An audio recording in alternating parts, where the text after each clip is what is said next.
Salut, on va voir dans cette vidéo comment créer un message avec des photos, avec une photo de couverture, avec un fichier joint dans le message, via donc l'administration du blog Canal Blog. Allez, c'est parti.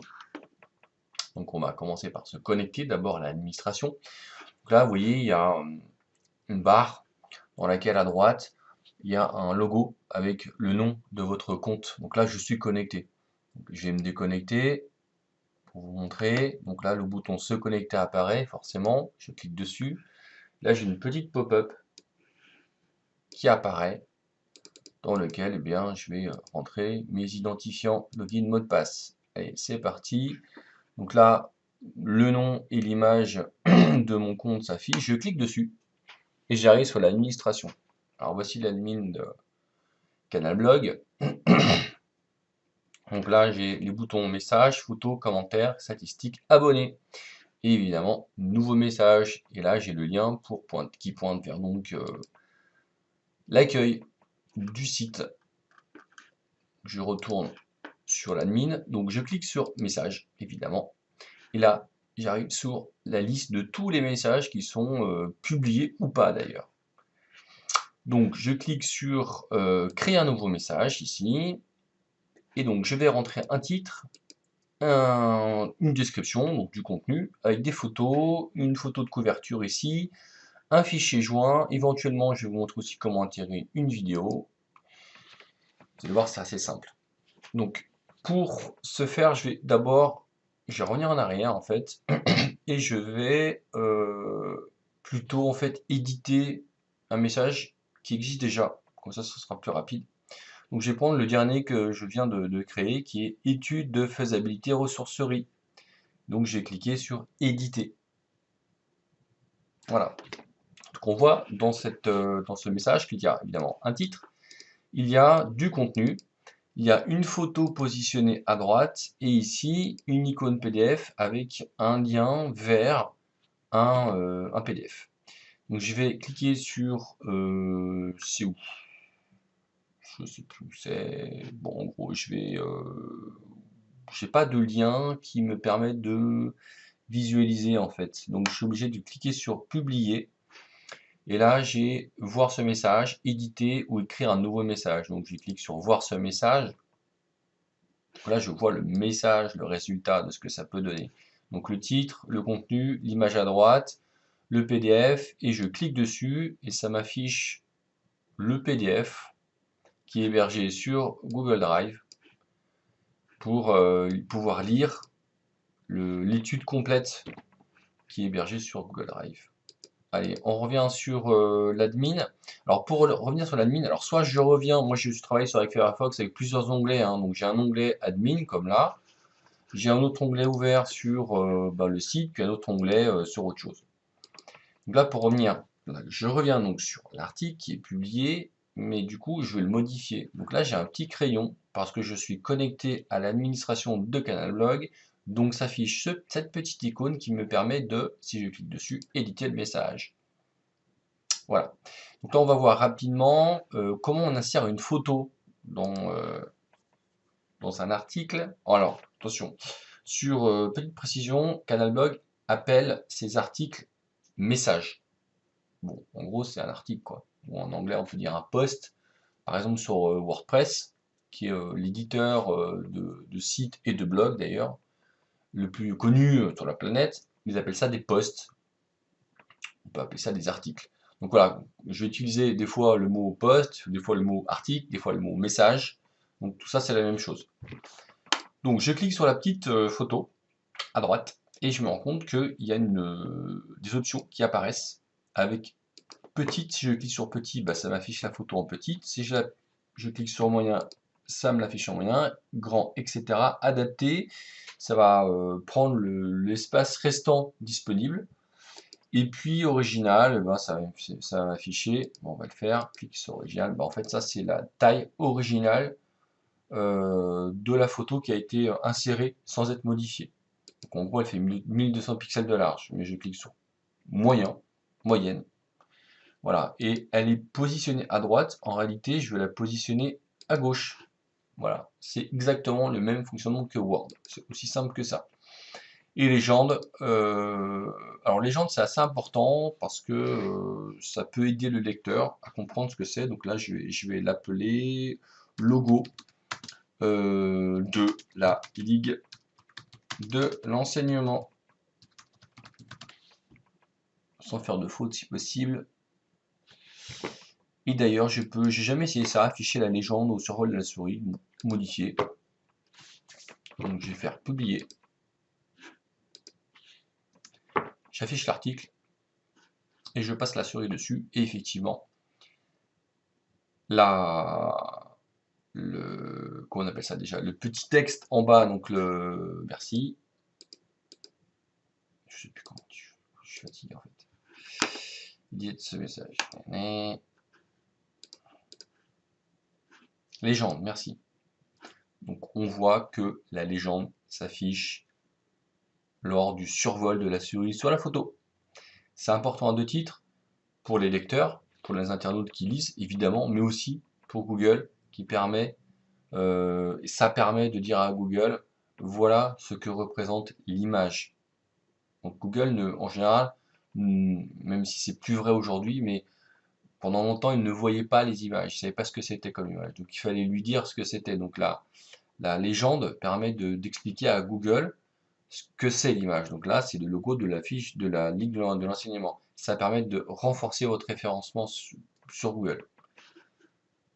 Il y a une autre technique aussi qui permet de, ça on le verra plus tard dans une autre vidéo, pour augmenter le référencement, notamment des photos. La couverture ne fait pas tout. On retourne sur l'édition. Donc maintenant, je vais insérer une autre image. Donc, comment insérer une autre image? Donc là, je fais un petit saut de ligne, je positionne mon curseur dans une zone où il n'y a pas de texte. Je clique sur insérer une image. Et là, je vais soit importer une photo, un fichier qui vient de mon ordinateur, soit je le fais à partir de mon blog. Donc je clique sur l'onglet à partir de mon blog, je sélectionne image hors album. Ça, c'est en fait l'album qui contient toutes les photos qui ont été insérées à chaque fois qu'on a inséré une photo dans un message. Donc je clique là-dedans, je le sélectionne, je veux dire, et s'affiche l'ensemble des photos du blog. Donc si vous l'avez déjà inséré, elle va s'afficher ici. Pas la peine de le réinsérer. Donc je vais prendre n'importe laquelle, celle-là par exemple. Donc vous voyez un petit plus qui s'affiche. Le petit plus, ça veut dire que je peux en insérer plusieurs. Voilà, et elle s'affiche ici, dans ce petit espace qui permet de pouvoir éventuellement se dire, tiens, bah celle-là, je vais pas la prendre. Donc là, il y a un petit moins qui permet de l'enlever de la liste des photos qui, si on clique sur ajouter au message, elles vont toutes s'afficher dans l'article. Voilà. Donc là, il y a un petit truc bizarre qui s'affiche, c'est largeur adaptée à la colonne. En fait, en gros, Canalblog va l'afficher sur l'entièreté de la largeur de l'article. Je vais cliquer sur publier pour voir ce que ça donne, voir le message du blog. Et effectivement, chaque photo prend la largeur complète de l'article. J'édite le message pour revenir en arrière et effectivement, je me dis que tiens, cette photo, elle serait bien plutôt à gauche et je veux simplement en petit format. Et vous voyez, en fait, elle va plus prendre la largeur entière de l'article. Cette photo, j'en ai pas besoin et ça, j'en ai pas besoin. Voilà comment on insère une photo. Et si je la veux à droite, évidemment, je clique à droite. Donc là, je peux la positionner à droite de ce texte-là. Ça va me permettre d'agrémenter le texte. Voilà. Hop, je reviens en arrière. Je supprime un peu tous les espaces. Et voilà. Donc ici maintenant, voilà pour les photos. Maintenant, on voit l'intégration d'un PDF dans l'article. Donc, c'est assez simple en fait. Il va falloir simplement cliquer sur ce petit icône, cette petite icône, insérer un document. Donc, je fais un saut de ligne, pareil, je prends un petit peu d'espace, le curseur est positionné ici, et je clique sur insérer un document. Et là, il me demande, est-ce que vous voulez parcourir votre comment dire, votre disque dur pour pouvoir insérer une photo, un PDF ou autre. Et effectivement, je pourrais aller sélectionner un PDF et ça irait me l'intégrer dans le message. Ça, c'est une solution. Mais on va essayer une autre solution. Donc, j'ai fait annuler. Et le bouton annuler, c'est marrant, il ne marche pas. Donc, la petite croix. Je vais plutôt cliquer sur insérer un contenu externe. C'est un petit peu différent. Ça va me permettre de pouvoir intégrer un lien vers un fichier PDF, par exemple, qui est stocké, hébergé sur Google Drive. C'est plus simple, en fait. Là, c'est le cas ici. C'est-à-dire que le PDF, c'est une image que j'ai ajoutée. Et à côté, j'ai ajouté donc ce petit lien qui a inséré un contenu externe. Donc je vais refaire la même chose. Allez, je vais supprimer ça et je vais repartir à zéro. Donc je vais ajouter une photo. Cette photo, elle existe déjà. Donc je vais aller à partir de mon blog. Je vais sélectionner image et mon icône PDF est là. Ajouter au message. Là, je ne le veux pas sur toute la largeur. Je le veux petite et je le veux à gauche. Voilà. À partir de là, mon curseur, je le positionne à droite pour pouvoir essayer d'intégrer ici un lien vers le PDF et je vais cliquer sur insérer un contenu externe et là il me demande une URL. Donc je vais sur mon Google Drive et effectivement c'est ce document là que je veux intégrer dans le message. Donc comment je vais faire? Ici à droite, donc juste pour vous montrer, je suis bien dans mon Drive. Et ici, j'ai fait une petite recherche, j'ai trouvé mon PDF. Ça pourrait être un PDF, mais ça pourrait être une vidéo, ça peut être un son MP3, ça peut être une photo.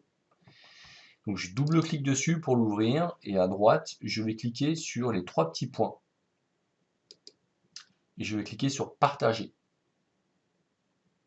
Ce partage va me permettre de récupérer ce lien qui va me permettre de l'intégrer évidemment dans l'article, mais aussi pouvoir le partager en mode public à tous les internautes.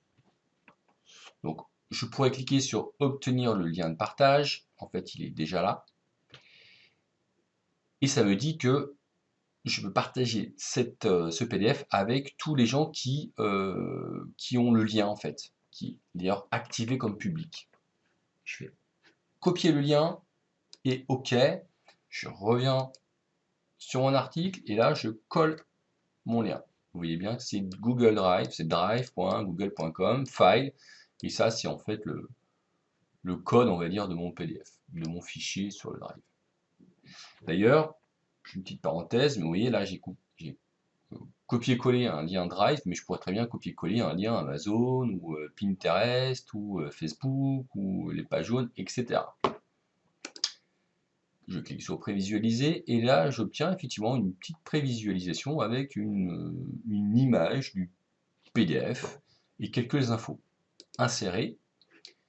Et voilà, ça m'a inséré effectivement le lien vers le PDF qui est hébergé sur Google Drive. Ici j'ai l'habitude d'enlever ça, ça sert à rien. Et je regarde juste ce lien là qui va pointer vers le PDF. Voilà comment insérer un lien qui serait, enfin un PDF, un fichier qui est hébergé sur un autre serveur. Pas forcément sur votre blog. Voilà pour cette partie-là. Ensuite, on va regarder comment modifier la couverture. La couverture, c'est quoi? Donc là, je vais publier. Je vais voir ce message pour vous montrer ce que c'est. Donc, cette photo de couverture. Alors, photo de couverture, j'appelle ça aussi vignette. En général, sur WordPress, on appelle ça une vignette. Alors, si je vais dans espace presse, non, pardon, c'est ressources. Donc, ça, c'est un article avec qui fait partie de la catégorie ressources. Donc, si je clique sur ressources, j'ai plein d'articles qui sont calés dans la ressource, calés dans la catégorie ressources. Et donc, cette vignette, c'est ça. La vignette ou la couverture, c'est ça. C'est la petite photo à gauche du texte qui est en fait un résumé, ou plutôt les 150 ou 300, je crois que ça va être 300 premiers mots de l'article. Donc c'est un extrait de l'article. Évidemment, si on clique dessus, on a l'article au complet. Voilà, donc là, la couverture, c'est ça. Là, on peut voir encore une autre couverture, et ici une autre couverture. Allez, je vais modifier cet article, je retourne sur mon administration, et donc je veux par exemple modifier cette couverture. Donc je clique sur modifier, et je me rends compte que j'ai pas beaucoup de choix, quoi. Et donc en fait, j'ai pas accès à la médiathèque où il y aurait toutes mes photos de blog, ou éventuellement apporter une autre photo. C'est bizarre. Effectivement, ça c'est un petit peu, c'est un point faible de Canal Blog. Donc je ferme cette fenêtre. En fait, pour insérer une nouvelle couverture, photo de couverture, je suis obligé d'insérer une nouvelle image. Je suis obligé que l'image de la couverture soit publiée dans l'article. C'est un peu dommage, enfin c'est la contrainte de Canal Blog. Donc je clique sur la photo, je vais intégrer un nouveau fichier par exemple, je prends n'importe quoi, allons-y pour cette photo là, charger, ça prend un peu de temps, c'est bon, voilà, elle est intégrée. Maintenant qu'elle est intégrée, sans rien modifier, je peux aller modifier la couverture et sélectionner cette photo-là que je viens d'insérer. Et maintenant, si je fais publier, voir le message du blog, ressources, pour avoir la liste des articles, et effectivement, ma couverture vient de changer. Allez, c'est reparti pour éditer. Et donc, je modifie la couverture. Donc tout à l'heure, j'avais le logo, donc je vais le garder, il était mieux quand même. Et puis cette photo-là, bon, en fait, comme c'était pour une démo, j'en ai pas besoin, je le supprime. Voilà, je suis allé un petit peu vite pour les photos. En gros, vous avez compris le principe. Maintenant, je vais intégrer une vidéo. Donc, je clique sur l'icône vidéo ici. Là, par défaut, il me propose plein de choix déjà. Mais en fait, j'ai envie d'intégrer ma vidéo. Donc, pour ça, je vais aller sur YouTube. Ça pourrait être Dailymotion aussi. Je vais trouver une photo, une vidéo. Donc, je vais taper améliore.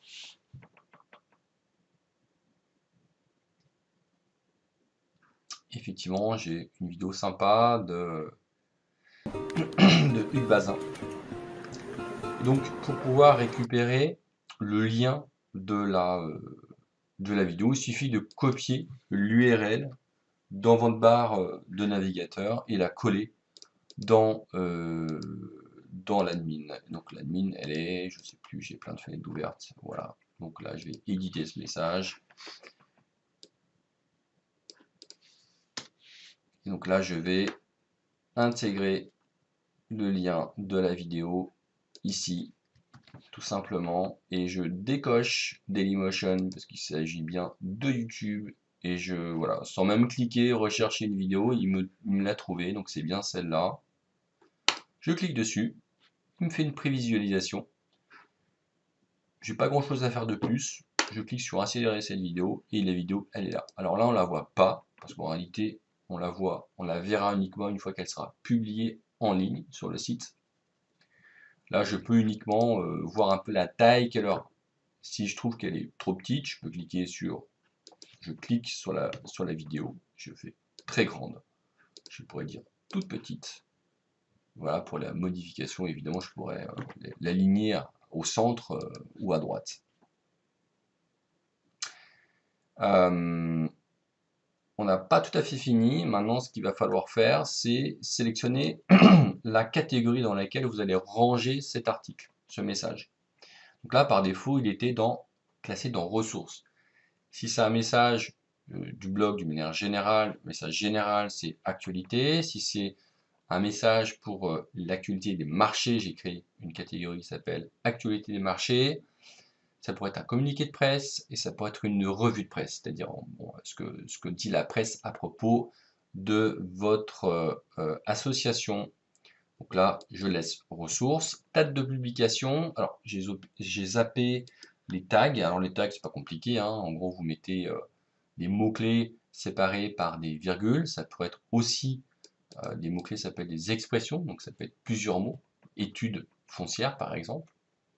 Ensuite, date de publication immédiate, où on peut prévoir une date de publication dans plusieurs jours, voire même mettre une ancienne date de publication pour qu'elle ne s'affiche plus en premier sur le site. Parce que si je décide de l'afficher maintenant, à l'heure où je vous parle, là par exemple, eh bien elle va s'afficher en premier. Mais si c'est par exemple un article qu'on ne veut pas afficher en premier, on pourrait dire tiens, bah, je l'ai créé en 2018, il y a un an, à la même date mais il y a un an. Donc en fait du coup, l'article va plus se retrouver en premier tout en haut de la liste des articles, mais ou à la 5e ou la 20e page en fait. Ça, c'est une technique pour pouvoir déréférencer en fait les articles. Donc je choisis immédiat parce que c'est quelque chose de récent. Partager, ben, ça c'est pas compliqué. C'est pas pour l'instant, c'est pas activé. Donc je pourrais cocher de partager au même moment où je publie l'article. Je pourrais le publier en même temps sur les réseaux sociaux comme Facebook, Twitter et LinkedIn. Autre option, ça c'est assez intéressant. Pourquoi? Parce que j'ai autorisé les commentaires. Bon, par défaut, ça c'est toujours cliquer. Punaiser en tête de liste, ça c'est intéressant, donc je vais le faire. Je vais cocher punaiser en tête de liste et je vais publier et je vais voir ce que ça donne comme résultat. Donc je retourne sur le site, je fais un F5 pour rafraîchir et je me rends compte que effectivement mon étude de faisabilité est bien en premier. Bon, là c'est un mauvais exemple parce que du coup, comme c'est le dernier article que j'ai affiché, ben, je vois pas la différence. En fait, cette option, j'édite le message, cette option de punaiser en tête de liste, ça veut dire que si maintenant je publie un nouvel article plus récent, il est censé s'afficher au-dessus, en premier, donc au-dessus de l'étude de faisabilité. Eh bien, avec cette option punaiser en tête de liste, ça ne sera pas le cas. Les derniers articles plus frais, plus récents, va s'afficher en dessous de cet article. Voilà ce que permet cette option de punaiser un article. Ça permet d'avoir un article, par exemple, si vous voulez pendant 15 jours afficher un message important sur, en accueil du site, en gros le premier message du site, bah, c'est possible de le laisser tout le temps que cet article sera punaisé, ou qu'il y a éventuellement un autre article, soit lui à son tour, punaisé et qui viendra remplacer l'article punaisé actuel. Voilà, je décoche et je coche ajouter au carrousel. Le carrousel c'est quoi? Donc la carousel, là, je n'ai pas la peine, j'ai pas trop besoin de vous montrer. Je viens sur l'accueil et le carrousel, c'est ça. C'est cette petite galerie de photos et de textes qui défilent. En fait, c'est les vignettes des articles avec le texte qui est en fait qui correspond au titre et qui défile. Donc voilà, vous avez des petites flèches de navigation à droite à gauche. Évidemment, je peux cliquer. Alors là, typiquement, c'est quand, voilà, là quand on n'a pas de photo vignette, voilà ce qui s'affiche sur le carrousel. Donc si je clique dessus, évidemment, s'affiche l'article au complet. Voilà. Voilà ce que permet l'option ajouter au carrousel. Et puis notifier les abonnés, bah, à chaque fois que vous créez un nouveau message, si vous cochez notifier, pardon, les abonnés auront une notification par email qu'il y a un nouveau message qui vient d'être publié sur le blog. Voilà pour la création des messages. Je suis allé un peu vite sur l'ensemble de la création, donc je vais supprimer les vidéos. Donc du coup là, c'est marrant parce que la vidéo je ne peux pas la supprimer, il faut juste la sélectionner. Alors, je ne peux pas non plus, en fait il faut que je positionne mon curseur en bas et que je fasse un retour arrière sur mon clavier, que je supprime du coup les textes pour pouvoir supprimer la vidéo. Voilà pour la création des articles sur Canal Blog. Ça a été un peu rapide, mais bon, globalement, vous avez vu toutes les options possibles pour pouvoir créer un article. Voilà, bon courage.